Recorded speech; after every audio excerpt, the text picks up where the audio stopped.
মসজিদের মতো পবিত্র ইবাদতের স্থানে বসেই এক ব্যক্তি খেলছেন অনলাইন জুয়া। হঠাৎ এমন দৃশ্য সামাজিক যোগাযোগ মাধ্যমে ভাইরাল হওয়ায় জন্ম দিয়েছে ব্যাপক আলোচনা সমালোচনা।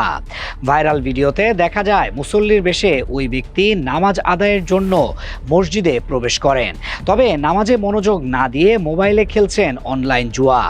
ঘটনাটি দেখে বিস্ময় প্রকাশ করেছেন অনেকেই। নেটিজেনদের কেউ কেউ ব্যঙ্গ করে বলছেন, জুয়া খেলেই বুঝি জান্নাতের টিকিটের টাকা জমাচ্ছেন।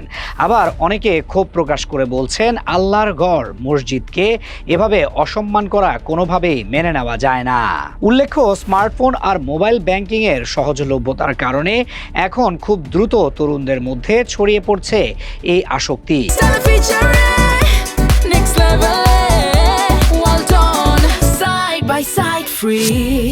জানা যায়, বর্তমানে বাংলাদেশে শতাধিক অনলাইন জুয়ার সাইট ও অ্যাপের মাধ্যমে প্রায় 50 লাখ মানুষ নিয়মিত জুয়ায় জড়িত।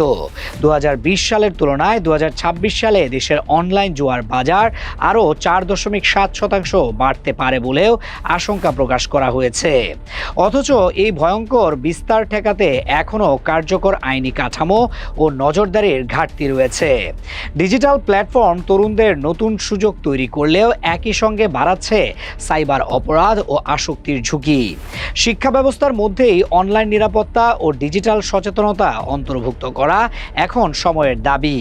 এদিকে অনলাইন জুয়ার বিরুদ্ধে অভিযানও জোরদার করেছে আইন শৃঙ্খলা বাহিনী। পাবনায় গোয়েন্দা পুলিশের অভিযানে অনলাইন জুয়া চক্রের 5 সদস্যকে আটক করা হয়েছে। বুধবার গভীর রাতে আটঘরিয়া দেবোত্তর বাজার এলাকায় বিশেষ অভিযান চালিয়ে তাদের আটক করা হয়।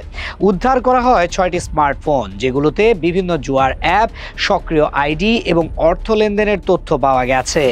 প্রাথমিক জিজ্ঞাসাবাদে আটক ব্যক্তিরা স্বীকার করেছেন, তারা অনলাইন প্ল্যাটফর্ম ব্যবহার করে তরুণদের জুয়ার সঙ্গে যুক্ত করতেন এবং আইডি খুলে দিয়ে অর্থ লেনদেন পরিচালনা করতেন। তাদের বিরুদ্ধে সাইবার সুরক্ষা আইন 2026 অনুযায়ী মামলা প্রক্রিয়াধীন রয়েছে। একসময় জুয়ার আসর বসত অন্ধকার গলিতে কিংবা গোপন আড্ডায়, আর এখন সেই জুয়া ঢুকে পড়েছে মানুষের পকেটে, এমনকি মসজিদের ভেতরেও।